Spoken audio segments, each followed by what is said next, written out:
قسم ابھی یہ باتیں چل رہی تھی کہ آسمان سے جبریل آ جاتے ہیں، عرض کرتے ہیں یا رسول اللہ بیٹی دروازے پر آئی ہے، بیٹیوں کو کبھی خالی نہیں بھیجا جاتا ہے، اللہ نے فاطمہ کے جہیز کو قبول کر لیا ہے۔ اللہ کے محبوب نے کہا تھا جبریل اللہ نے کیا کہا ہے؟ کہا فاطمہ کے جہیز کو قبول کر لیا ہے، میدان حشر ہوگا، پل صراط کا راستہ ہوگا، ارے دعا کرنا آپ کا کام ہوگا، آمین کہنا فاطمہ کا کام ہوگا، اور گنہگاروں کو جنت دینا یہ خدا پاک کا کام ہوگا۔ فاطمہ نعرے تکبیر، نعرے تکبیر، نعرے رسالت، نعرے رسالت، مسلک اعلی حضرت، مسلک اعلی حضرت فیروز رضوی صاحب قبلہ، فیروز رضوی صاحب قبلہ، نعرے تکبیر، نعرے رسالت اتار دی ہے۔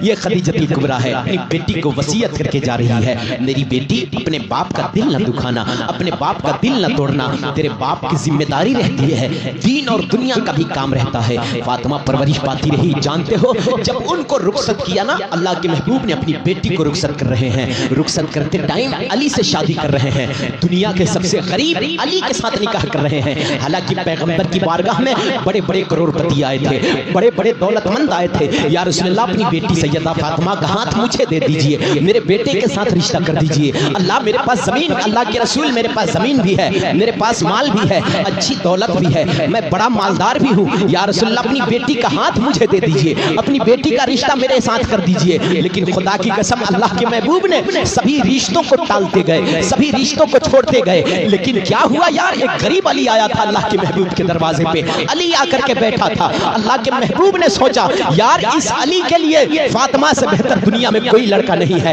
کون علی؟ جس کے پاس کھانے کے لیے ایک وقت نہیں رہتا ہے، وہ علی جس کے گھروں میں کئی دن سے چولہے نہیں جلتے ہیں، وہ علی سے نکاح کرنے کا ارادہ مصطفیٰ نے فرمایا تھا۔ تو ابو بکر جو مصطفیٰ کے یار غار ہے، مصطفیٰ کے دوست ہیں، ابو بکر عرض کرتے ہیں یا رسول اللہ اپنی بیٹی کا رشتہ علی کے ساتھ کر دیا، ابو بکر کو بتایا نہیں، اپنے یار غار کو نہیں بتایا۔ اللہ کے محبوب نے کہا تھا ابو بکر اگر تو جان جاتا تو کیا کرتا، اگر تجھے پتا چل جاتا تو کیا کرتا؟ ابو بکر عرض کرتے ہیں یا رسول اللہ میری خواہش ہے کہ بیٹی آپ کی ہو، شادی آپ کی بیٹی کی ہو، شادی علی کی ہو، لیکن جو فاطمہ کے لیے جہیز کا انتظام ہوگا وہ ابو بکر چاہتا ہے کہ ابو بکر اپنی دولت سے انتظام کرے گا، ابو بکر کے گھر سے فاطمہ کے لیے جہیز جانا چاہیے۔ اتنا سنا نا اللہ کے محبوب نے ابو بکر کا ہاتھ پکڑ لیا، پکڑنے کے بعد جھنجھوڑ کر کے کہا تھا ابو بکر کیا تو چاہتے ہو میں اپنی بیٹی کو جہیز دوں گا، اپنی بیٹی فاطمہ کو جہیز دے کر کے رخصت کروں گا؟ ابو بکر منہ بند کر لے۔ اتنا سننا تھا نا،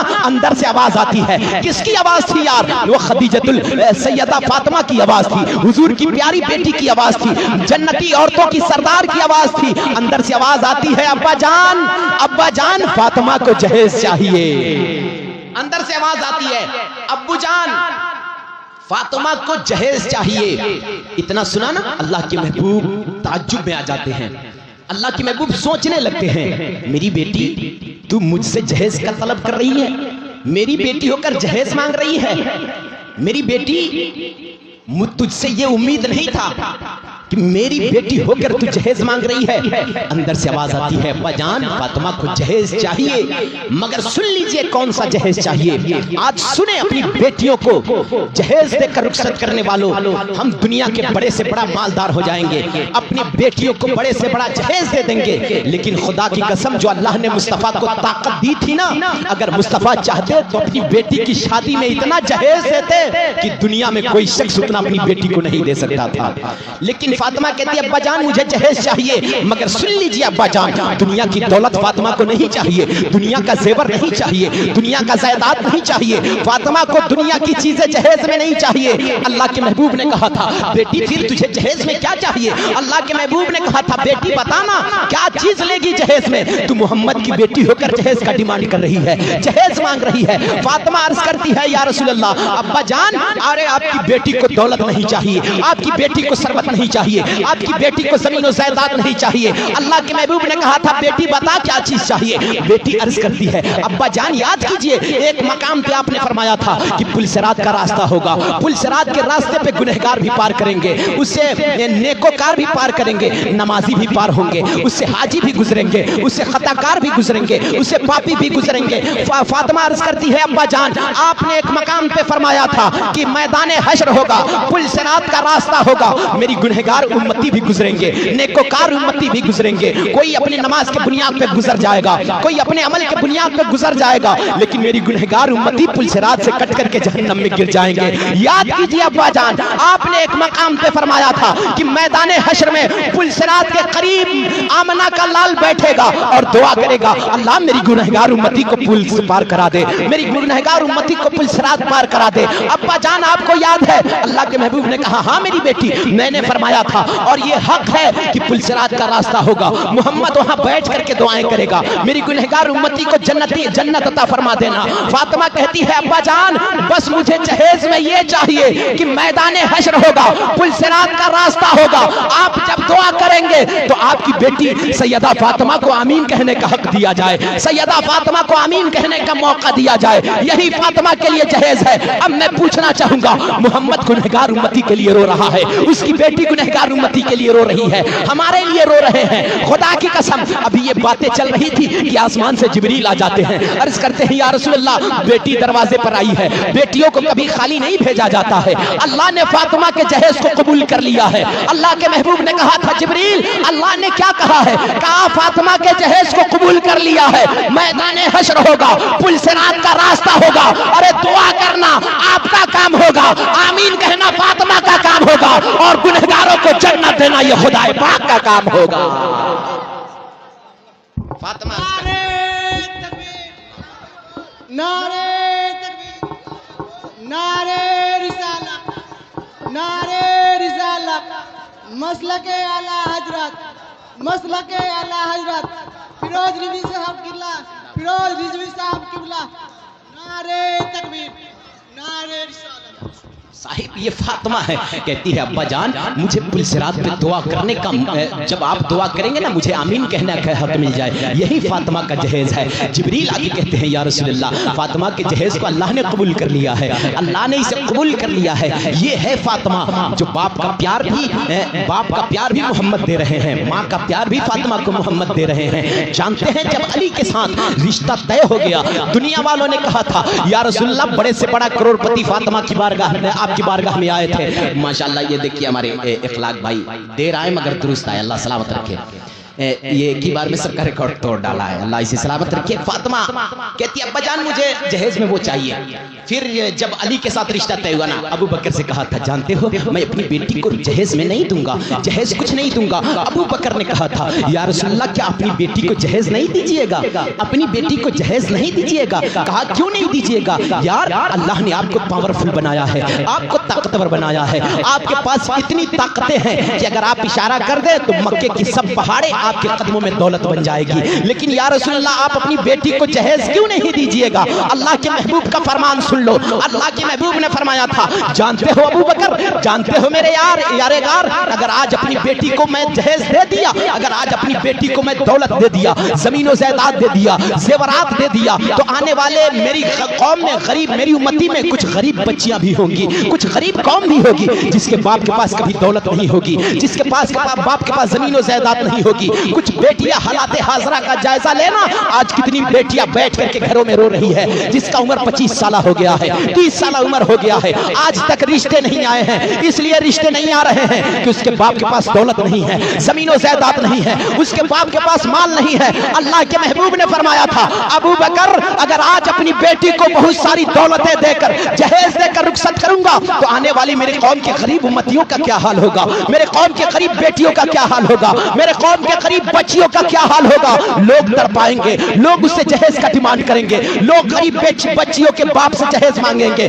سننا، میرے قوم کی غریب بیٹیوں کے لیے آج مصطفیٰ نے اپنی بیٹی کو جہیز نہیں دے رہے ہیں، خدا کی قسم۔ ارے بڑے سے بڑا مالدار آئے تھے، یا رسول اللہ اپنی بیٹی کا ہاتھ دے دو، اپنی بیٹی کا ہاتھ دے دو۔ کہا نہیں، آج اپنی بیٹی کو جہیز دے کر کے رخصت نہیں کروں گا، اس لیے کہ آنے والی میرے قوم میں غریب امتی بھی ہے، غریب امتی ہے، میرے قوم کے غریب بچیاں روئیں گی، غریب بچیاں تڑپیں گی، تمنائیں کریں گی۔ اللہ مصطفیٰ نے بھی اپنی بیٹی کو جہیز دے کر کے رخصت کیا تھا۔ کاش میرے باپ کے پاس بھی اتنا دولت ہوتا کہ مجھے جہیز دے کر میرا باپ رخصت کر دے۔ میرے قوم کی غریب بیٹیاں روئیں گی کہ کاش میرے باپ کے پاس اتنا جائیداد ہوتا کہ مجھے بھی جہیز دے کر کے رخصت کرے۔ مصطفیٰ نے فرمایا تھا، ابو بکر جانتے ہو اگر آج بیٹی کو جہیز دے دیا تو آنے والے قوم کی غریب بیٹیاں روئیں گی، اپنے باپ کے غریبی پہ روئیں گی، اپنے باپ کی مفلسی پہ روئے گی۔ مصطفیٰ نے فرمایا تھا، میرے قوم کے آنے والی بیٹیوں اپنے باپ کے غریبی پہ رونا نہیں، اپنے باپ کے غریبی پہ ترس نہ کھانا، اپنے باپ کے غریبی پہ ماتم نہ کرنا، اس لیے کہ جب قوم کے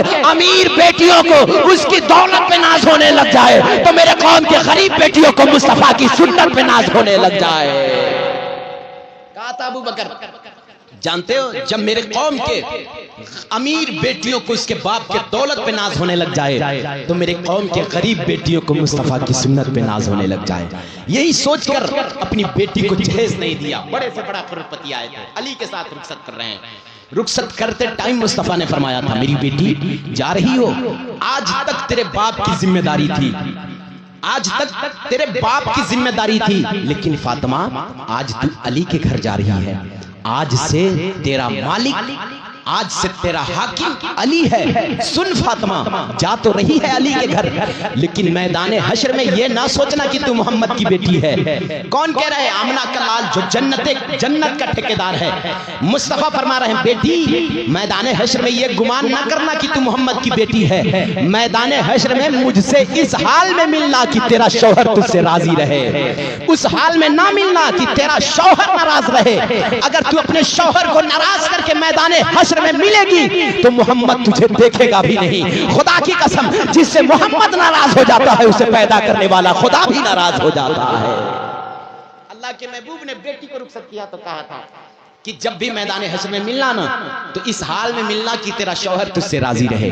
لیکن آج ہم سوچے اپنی قوم کو دیکھیں، اپنے قوم پہ ذرا نظر ڈالے تو آج ہماری شادی مصطفیٰ کی سنت سے ہٹ کر کے ہو رہی ہے۔ پوری کائنات میں اسلام کا قانون، قرآن ایک، نماز ایک، حج و زکوٰۃ ایک، روزہ ایک، پوری دنیا میں، لیکن یہ جو شادیوں کا طور طریقہ ہمارا الگ ہے، تو جس سے سب فالو کرتے ہیں وہ شریعت ہوتی ہے، اور جس سے کوئی فالو کرتا ہے وہ طبیعت ہوتی ہے۔ تو آج اگر اپنی شادیوں میں ہم اور آپ طبیعت کا استعمال زیادہ کرتے ہیں، جو ہماری مرضی میں آتی ہے، جو ہماری طبیعت چاہتی ہے وہ زیادہ استعمال کرتے ہیں، لیکن کیا شریعت ہے اس پہ ہماری توجہ نہیں ہے، اس پہ ہماری دھیان نہیں ہے۔ صاحب میں کہنا چاہوں گا، اللہ کے محبوب اپنی بیٹیوں کو حکم دے رہے ہیں کہ کبھی بھی ملنا تو اپنے شوہر کو راضی کر کے ملنا، لیکن آج ہم نے بیٹیوں کو نہیں سکھایا کچھ۔ کس بیٹی کو سکھا رہے ہیں یار؟ جانتے ہو فاطمہ کے تقوی کا عالم کیا تھا؟ فاطمہ جب انتقال کا وقت آیا نا، علی سے عرض کرتی ہے، میرے شوہر جب میں مر جاؤں نا، جب میں انتقال کر جاؤں، فاطمہ عرض کرتی ہے، علی جب میں انتقال کر جاؤں تو میرے جنازے کو رات کے اندھیرے میں نکالنا، میرے جنازے کو رات کے اندھیرے میں نکالنا۔ علی فرماتے ہیں کہ فاطمہ کیسی بات کر رہی ہے؟ رات کے اندھیرے میں؟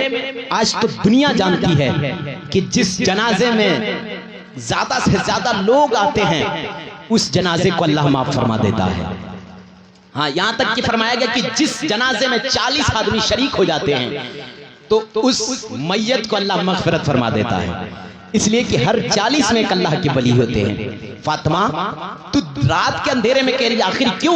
فاطمہ عرض کرتی ہے، علی جانتے ہو رات کے اندھیرے میں میرے جنازے کو نکالنا اور زیادہ لوگوں کو خبر نہیں کرنا، بس 4 لوگ اٹھا کر کے مجھے قبرستان میں دفن کر دینا۔ جب علی نے ریزن پوچھا تھا، شوہر نے پوچھا تھا، میری وائف، میری بیوی بتانا یہ رات کے اندھیرے میں جنازہ نکالنا یہ کیا تیرے باپ کا قانون ہے؟ کیا مصطفیٰ نے فرمایا تھا؟ کیا کبھی مصطفیٰ نے فرمایا تھا کہ عورتوں کے جنازے کو رات میں نکالی جائے؟ عورتوں کو جنازے کو رات میں اٹھایا جائے. فاطمہ عرض کرتی ہے نہیں علی جانتے ہو یہ میرے باپ کا قول نہیں ہے, یہ کوئی شریعت بھی نہیں ہے. فاطمہ اس لیے آرڈر دے رہی ہے کہ رات کے اندھیرے میں میرے جنازے کو اٹھانا, اس لیے کہ فاطمہ جب سے ہوش سنبھالی ہے جب سے لے کر آج تک فاطمہ کے ایک بال کو بھی سورج نے بھی نہیں دیکھا ہے. تو فاطمہ چاہتی ہے اگر دن کے اجالے میں میرے جنازے کو نکالو گے غیر مردوں کی نظر میرے جنازے پر پڑیں گے, غیر مردوں کی نظر میرے جنازے پر پڑیں گے. حالانکہ جنازہ کپڑے کے اندر ہوتا ہے, اس سے کفن لپیٹا ہوا ہوتا ہے. اگر کپڑے کے اوپر نظر پڑ جائے تو یہ شریعت اس سے منع نہیں کرتی ہے. لیکن فاطمہ کہتی ہے فاطمہ کو یہ گوارا نہیں کہ جب سے پیدا ہوئی ہے آج تک سورج نے بھی فاطمہ کے بال کو بھی نہیں دیکھا ہے. فاطمہ جاتے جاتے پیغام دینا چاہتی ہے کہ انتقال کے بعد بھی اگر میری باڈی پہ نظر پڑے تو غیر مردوں کی نظر نہ پڑے. یہ فاطمہ کے تقوی کا عالم ہے. لیکن آج ہم اپنے قوم کی بیٹیوں کو کیا سکھا رہے ہیں؟ اپنے قوم کے بیٹیوں کو ہم نے سیریل کی ادائیں سکھا رہے ہیں, فلموں کی اسٹائل بتا رہے ہیں. خدا کی قسم اگر ایسی قوم میں بیٹیاں رہیں گی نا وہ باپ کے لیے بھی رحمت ہوتی ہے. اگر نیکوکار بیٹیاں ہوتی ہے, مصطفیٰ نے فرمایا تھا اپنی بیٹیوں کو اچھے ڈھنگ سے پرورش کر دو. جس نے اچھے ڈھنگ سے پرورش کر کے اچھے گھرانے میں رشتہ کر دیتا ہے اس کے باپ کا مقام یہ ہوتا ہے کہ میدان حشر میں محمد کے ساتھ جنت میں داخلہ کیا جائے گا. ایک صحابی رسول کھڑے ہو کر عرض کرنے لگے یا رسول اللہ میرے پاس تو دو ہی بیٹی ہے. آپ نے 3 بیٹیوں کے بارے میں فرمایا لیکن میرے پاس 2 ہی بیٹی ہے. مصطفیٰ فرماتے ہیں اللہ بہت بڑا ہے, جس کے پاس 2 ہی بیٹی ہو اس کی پرورش کر کے اچھے ڈھنگ سے اچھے گھرانے میں رشتہ کر دیتا ہے, وہ بھی میدان حشر میں اکیلا نہیں ہوگا, محمد کے ساتھ جنت میں جائے گا. ہاں محمد کے ساتھ جنت میں جائے گا. یہ جنت کے شکٹ فکٹ بیٹیاں ہوتی ہے, شرط یہ ہے کہ اس کی پرورش اچھے ڈھنگ سے ہو, ورنہ پھر میدان حشر میں یہ بیٹیاں پکڑیں گی بھی, یہ مردوں کو پکڑیں گے بھی میدان حشر میں. سب سے پہلے فرمایا گیا کہ باپ کو پکڑے گی یہ بیٹیاں, میدان حشر میں پکڑے گی. جب جہنم میں جانے کی باری آئے گی نا بیٹیاں کھڑی ہو جائیں گی, اللہ سے کہے گی اللہ میں اکیلے نہیں جاؤں گی, میرے ساتھ میرا باپ بھی جانے کا حقدار ہے. اللہ فرمائے گا وہ کیسے؟ بیٹیاں کہے گی اللہ جب میں بے حیائی کر رہی تھی نا, جب میں دنیا میں موج کر رہی تھی تو میرے باپ نے منع نہیں کیا تھا. اللہ فرمائے گا فرشتوں اس کے باپ کو بھی حکم دو اس کے ساتھ جہنم میں جائے. ہاں یہ بیٹیاں پھر باپ کی باری ختم ہو جائے گی نا پھر بھائی کو پکڑے گی, اس لیے کہ جب تک بیٹیاں اپنے گھر رہتی ہے باپ کی ذمہ داری ہوتی ہے, بیٹے کی بھی ذمہ داری ہوتی ہے, اس بیٹی کے بھائی کی بھی ذمہ داری ہوتی ہے. دوسرے نمبر پہ بھائی کو پکڑے گی. یہ مجھے نہیں بتا رہا تھا لیکن آنا تاریخ کے پنے کو پلٹا جائے. آپ نے نہیں سنا تھا پردے کا مقام کیا ہوتا ہے؟ یہ کون رحمت ہوتی ہے صاحب؟ میرے آقا کا زمانہ ہے, پیغمبر اسلام کا زمانہ ہے. ایک خاتون ہے, بیٹی نے, ایک باپ نے بیٹی کی پرورش اچھے ڈھنگ سے کیا تھا, شریعت کے مطابق اس کی پرورش کیا تھا. پرورش کرنے کے بعد اسے رخصت کیا تھا, رخصت کر دیا, اس کے اچھے گھرانے میں رشتہ کر دیا تھا. اچھا شوہر ڈھونڈ کر کے کوشش کرے. اللہ کے محبوب فرماتے ہیں جب کسی کو شادی کرنے کا ارادہ ہونا تو 4 چیزوں کے بنیاد پہ لوگ شادی کرتے ہیں. 1 نمبر دولت کے بنیاد پہ لوگ نکاح کرتے ہیں, دوسرے نمبر حسن کے بنیاد پہ لوگ نکاح کرتے ہیں, تیسرے نمبر خاندان کے بنیاد پہ لوگ نکاح کرتے ہیں, چوتھے نمبر دینداری کے بنیاد پہ لوگ نکاح کرتے ہیں. لیکن ایک باپ ہے, اللہ کے محبوب کا زمانہ ہے, اپنی بیٹی کی پرورش کردار فاطمہ میں کر رہا ہے, اچھے ڈھنگ سے پرورش کر رہا ہے.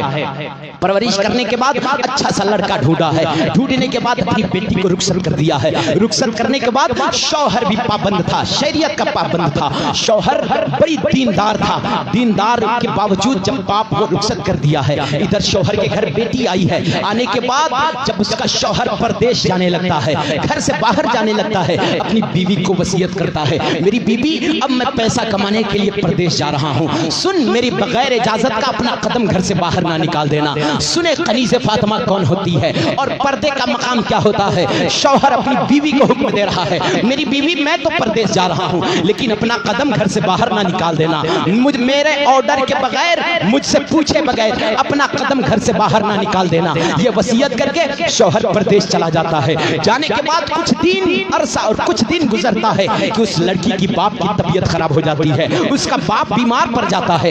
باپ نے اپنے بیٹے کو کہا تھا بیٹے جا بیٹی کو بلا کر کے لا, کہہ دینا تیرے باپ کی طبیعت خراب ہے, یار تیری باپ انتقال کرنے والا ہے, بیٹی کو خبر کر دے. بھائی آتا ہے اپنی بہن کے دروازے پہ, کہتا ہے بہن سن باپ کی طبیعت خراب ہے, ابا انتقال کرنے والے ہیں, ان کی طبیعت خراب ہے, ایسا کر باپ نے بلایا ہے چلو ملاقات کر لو, باپ کی آخری گھڑی چل رہی ہے.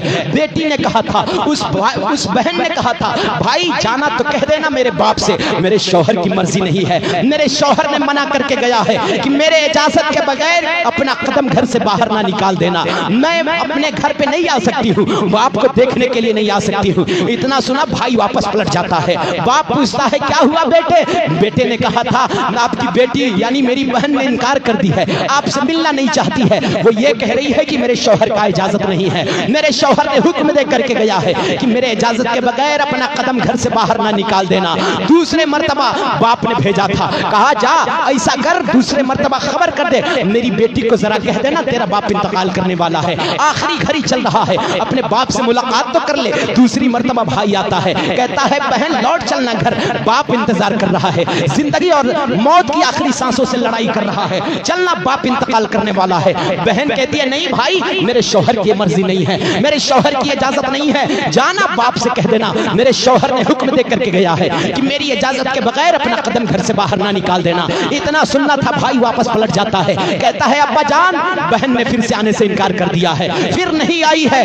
جب یہ بات باپ نے سنا ہے تو کہا کہ جا مصطفیٰ کا دور ہے, مصطفیٰ کا یہ دور ہے, مصطفیٰ کا زمانہ ہے, کوئی جا کر کے مصطفیٰ سے تو پوچھے کہ اگر اس لڑکی کے شوہر نے اجازت نہیں دیا ہے تو کیا وہ لڑکی اپنے باپ سے مل سکتی ہے, کیا وہ لڑکی اپنے باپ سے ملاقات کر سکتی ہے. کچھ لوگ جاتے ہیں آقا کی بارگاہ میں, یا رسول اللہ معاملہ ایسا ہے ایک لڑکی کے باپ کا انتقال ہونے والا ہے, اس کی طبیعت خراب ہے, لیکن اس کو شوہر نے منع کر کے گیا ہے کہ میری اجازت کے بغیر اپنا قدم گھر سے باہر نہ نکال دینا. یا رسول اللہ کیا اس کو اجازت آپ دے سکتے ہیں کہ اپنے باپ سے مل سکتی ہے, اس کے لیے شریعت کیا کہہ رہی ہے؟ مصطفیٰ نے فرمایا تھا ارے جا چلا جا, اگر شوہر کی اجازت نہیں ہے تو مصطفیٰ بھی اجازت نہیں دے گا, اگر شوہر اجازت دے کر کے نہیں گیا ہے تو پیغمبر بھی اجازت نہیں دے گا. تیسری مرتبہ بیٹا پہنچا ہے, بہن کے پاس کہا بہن ارے اب تو چل باپ انتقال کرنے والا ہے. بہن نے پھر سے انکار کر دیا ہے, کہا جا چلا جا میری شوہر کی مرضی نہیں ہے.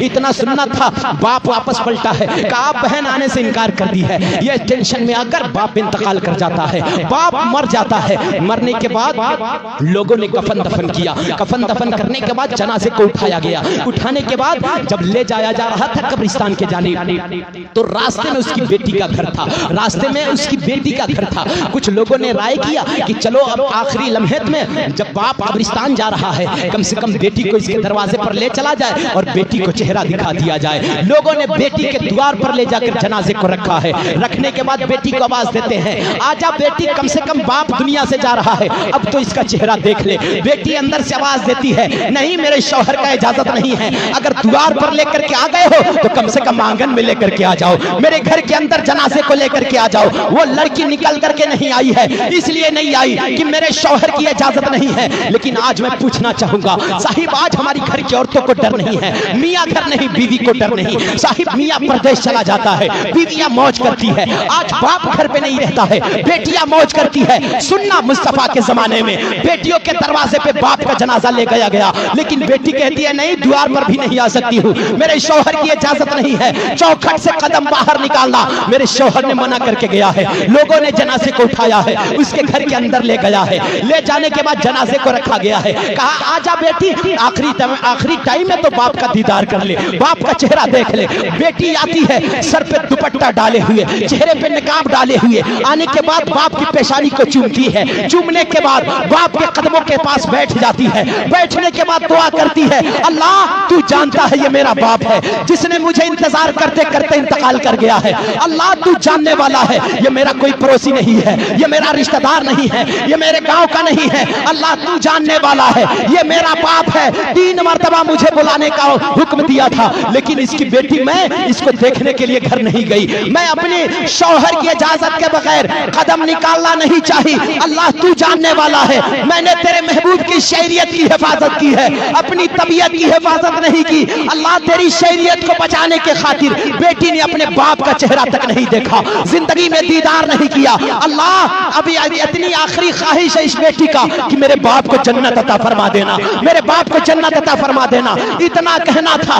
بیان آتا ہے لوگوں نے دفنا دیا, کفنا دیا, اسے لے جا کر قبرستان میں دفن کر دیا. دفن کرنے کے بعد جب کچھ لوگ واپس آئے 3 دن کے بعد لوگوں نے خواب میں دیکھا ہے وہی گنہگار باپ جنت کے باغوں میں ٹہل رہا ہے, جنت میں گھوم رہا ہے. لوگوں نے پوچھا یار تیرے ساتھ کون سا معاملہ ہوا کہ اللہ نے تجھے جنت عطا کر دی ہے؟ وہ بزرگ، وہ شخص کہنے لگا، بیٹی کا باپ کہنے لگا، جانتے ہو میرے پاس عمل کچھ نہیں تھا، نہ نمازیں تھی، نہ روزہ تھا، نہ حج و زکات تھا، دنیا کی کوئی عمل میرے پاس نہیں تھی، تو پھر جنت میں اللہ نے تجھے کیسے ڈال دیا ہے؟ باپ نے کہا تھا، جانتے ہو جو میں نے ایک بیٹی کو زمین پر چھوڑ کر کے آیا ہوں، جسے کنیز فاطمہ بنا کر کے آیا ہوں، اس کے پردے کا یہ عالم تھا کہ شوہر کے بغیر اپنا قدم گھر سے باہر نہیں نکالی ہے، بس اللہ نے میری عبادت کی وجہ سے جنت نہیں دی ہے، بلکہ میری بیٹی کے تقوی کی وجہ سے اللہ نے جنت عطا فرما دی ہے۔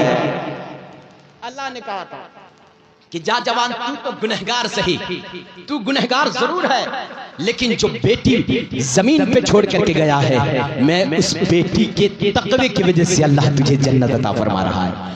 تو بیٹی جنت جانے کا ذریعہ بھی ہے اور جہنم لے جانے کا بھی ذریعہ ہے، تو آپ کوشش کریں بیٹے اور بیٹیوں کو دیندار بنائیں، تاکہ جب دینی ماحول ہمارے گھر میں ہوں گے تو پھر ہماری نسلیں دیندار ہوگی۔ شادی خانہ آبادی کی محفل ہے، میں رب کی بارگاہ میں دعا کروں گا اللہ ہم تمام مسلمانوں کو ایک بنائے، نیک بنائے، مسجد میں نمازی میدان کے قاضی بنائے۔ استغفر اللہ رب العزت ذنبی و اتوب الیہ۔ رہی چمن تو پھول کھلیں گے، زندگی رہی پھر ملیں گے۔ جی کہا ہے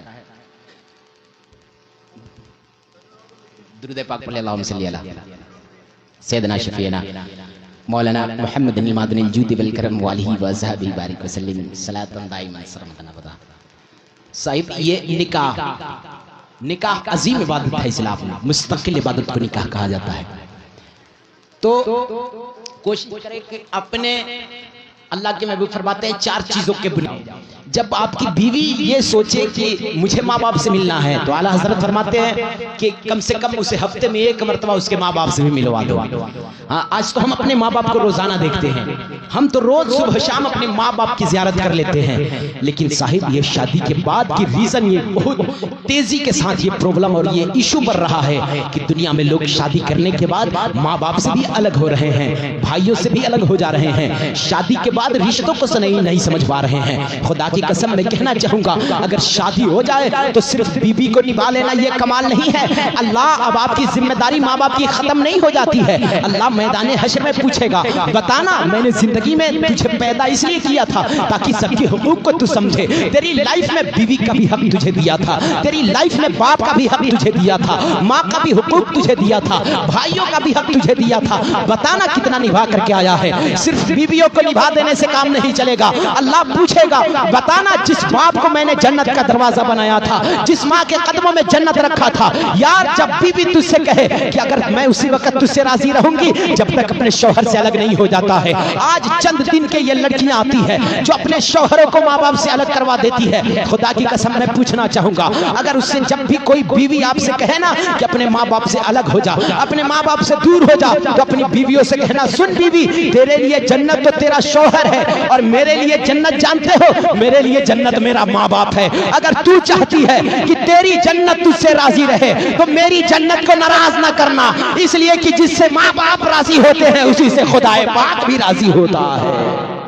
ہاں تو ضرورت ہے میں اور آپ کو یہ بتا دینا، کوشش کریں گے اگر دیندار اپنے اولادوں کو بنائیں گے تو دیندار رشتے آئیں گے ہمارے پاس۔ محبوب نے فرمایا تھا کہ سب سے زیادہ دینداری دیکھے، انشاءاللہ اگر بیٹے اور بیٹیاں دیندار ہو گئی نا تو پھر ہمارے پاس دولت کم بھی ہوں گے تو اللہ کی برکتوں سے اس کا رشتہ طے ہو جائے گا۔ ضرورت ہے ہمیں دیندار اولاد بنانے کی، فرمایا گیا کہ سب سے پہلے اپنے اولادوں کو مصطفیٰ کا عشق سکھایا جائے، دوسری بات اپنے اولادوں کو دیندار بنایا جائے۔